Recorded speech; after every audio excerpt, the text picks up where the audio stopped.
நம்ம சொந்த ஊருக்கு ட்ரெயின்ல டிராவல் பண்ணி போறோங்க. எல்லாருக்குமே சொந்த ஊருக்கு டிராவல் பண்ணி போறதுனால ரொம்ப பிடிச்ச டிராவலா தான் இருக்கும். கண்டிப்பா night train journey railway station கிளம்பிட்டோம். ஓசூர்ல இருந்து மதுரை மாவட்டத்தில் இருக்க சோழவந்தான் வரைக்கும் டிராவல் பண்ண போறோம். ஜூலை 1ஆம் தேதியில இருந்து தட்கல் டிக்கெட்ல ரொம்ப ஈஸியாவே புக் பண்ண முடியுது. எங்க ஃபேமிலி 4 பேருக்கு சேர்த்து தட்கல் டிக்கெட் நேத்து தான் புக் பண்ணி இன்னைக்கு ஊருக்கு போறதுக்கு. கரெக்டா நைட் 10:45 நம்ம ட்ரெயினை கிருஷ்ணராஜபுரம் WP7 இன்ஜின் புல் பண்ணிட்டு வந்துச்சுங்க உள்ள ஓசூர் ஸ்டேஷனுக்குள்ள. நம்ம இன்னைக்கு நம்ம ஊருக்கு டிராவல் பண்ணக்கூடிய ட்ரெயின் மைசூர் தூத்துக்குடி எக்ஸ்பிரஸ். இந்த ட்ரெயின் சாயந்தரம் 6:20 மைசூர்ல இருந்து கிளம்பி பெங்களூர் வழியா இங்க வரும். இங்க ஒசூர்ல தான் நல்ல கூட்டம் இருந்த ட்ரெயினுக்கு. செம்ம எக்ஸைட்மெண்ட் ஊருக்கு கிளம்பிட்டோம்னு சொல்லிட்டு. நான் மதுரை மாவட்டங்க. ஓசூர்ல குடியிருக்க வெளியூர் மக்கள் நீங்க இந்த வீடியோ பார்த்துட்டு இருக்கோங்க. நீங்க உங்க சொந்த ஊர் எது அப்படின்னு சொல்லிட்டு கமெண்ட்ல சொல்லுங்க. 5 நிமிஷம் நின்னுட்டு 10:50 வண்டி கிளம்பிருச்சு. அப்படியே உள்ள வந்துட்டோம். நம்ம இன்னைக்கு புக் பண்ணிருக்கிறது பாத்தீங்கன்னா தட்கல்ல ஸ்லீப்பர்ல தான் புக் பண்ணிருக்கேன். நமக்கு கிடைச்சது 2 மிடில் பர்த் 2 அப்பர் பர்த். நான் அப்பர் பர்த் தான். பர்த்ல ஏறி செட்டில் ஆயாச்சு. இனி அப்படியே தூக்கம் தான். மைசூர்ல இருந்து கிளம்புற இந்த ட்ரெயின் 9:15 பெங்களூர் வரும். பெங்களூர்ல இருந்து சவுத்துக்கு போறதுக்கு இது ஒரு முக்கியமான ட்ரெயின். அங்க இருந்து ஒசூர், இங்க இருந்து பாலக்கோடு, தர்மபுரி, சேலம் வரை ஏர்லி மார்னிங் 3:30 மணிக்கு ஈரோடு வந்துருச்சு. இங்க தான் rake reversal, loco reversal engine மாத்துவாங்க. இது வரைக்கும் பின்னாடியே இருந்த நம்ம கோச் S10 இனிமே முன்னாடி இருக்கும். திருப்பி உள்ள வந்து படுத்தாச்சு. இன்னொரு குட்டி தூக்கம்.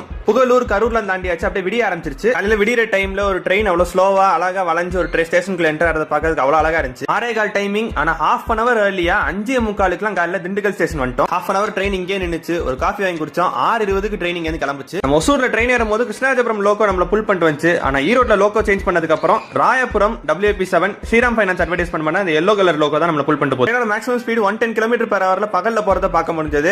கொடை ரோட் தாண்டதுக்கு அப்புறம் வெல்கம் டு மதுரை மாவட்டம். இந்த இடத்துல கொடை ரோட்ல இருந்து மதுரை வரைக்குமே ட்ரெயின்ஸ் எல்லாம் ரைட் சைடு ட்ராக்ல ஆபரேட் பண்றத நம்ம பார்க்க முடியும். சோழவந்தான் பக்கமா வந்துட்டாலே வயல்வெளிகள் எல்லாம் பச்சை பசேல் பாக்குறதுக்கு அவ்வளவு அழகா இருக்கும். ட்ரெயின்ல போகும்போது பாக்குறது சூப்பரா இருக்கும். பைக்ல போற ஒரு சின்ன பையன் சிரிச்சிட்டே டாடா காமிச்சிட்டே போனா சொந்த ஊருக்கு போறோம் அப்படின்னாலே அது தனி ஃபீல் தான்ல. ஃபைனலி ஒரு 8:15 மணி நேரம் ட்ரெயின் ஜர்னி முடிச்சுட்டு காலைல 7 மணிக்கு நம்ம ஊர் சோழவந்தான்ல இருந்து இறங்கிட்டோம். இதுக்கப்புறம் மதுரை போய் அங்க இருந்து விருதுநகர், கோயில்பட்டி, வாஞ்சிமணியாச்சி வழியா காலைல 10:15 தூத்துக்குடி வரைக்கும் போய் சேர்ந்துரும். ஒரே நிமிஷம் தான் நிக்கும். அப்படியே ட்ரெயின் கிளம்பிடுச்சு. அப்படியே அந்த பக்கம் பார்த்தா நம்மூர்காரர் ஒருத்தர் என்ட்ரி கொடுத்தாரு. மதுரை மண்ணின் மைந்தன் வைகை சூப்பர் ஃபாஸ்ட் எக்ஸ்பிரஸ் மதுரையில இருந்து சென்னை போற ட்ரெயின் அப்பதான் உள்ள வந்துச்சு. அவருக்கு ஒரு ஹாய் சொல்லிட்டு அப்படியே நம்ம கிளம்பிட்டோம். நம்ம சொந்த ஊருக்கு வந்து சேர்ந்தாச்சுங்க. இந்த வீடியோ பிடிச்சிருந்தா லைக் ஷேர் பண்ணுங்க. இன்ட்ரெஸ்டிங்கான டிராவல் வ்ளாக்ஸ் எல்லாம் பார்க்கிறதுக்கு AG டிராவல் வ்ளாக்ஸ் நம்ம சேனல் சப்ஸ்கிரைப் பண்ணிக்கோங்க. நம்ம இன்ஸ்டாகிராம் பேஜ் ஃபாலோ பண்ணிக்கோங்க. இன்னொரு இன்ட்ரெஸ்டிங்கான டிராவல்ல மீட் பண்ணுவோம். நன்றி.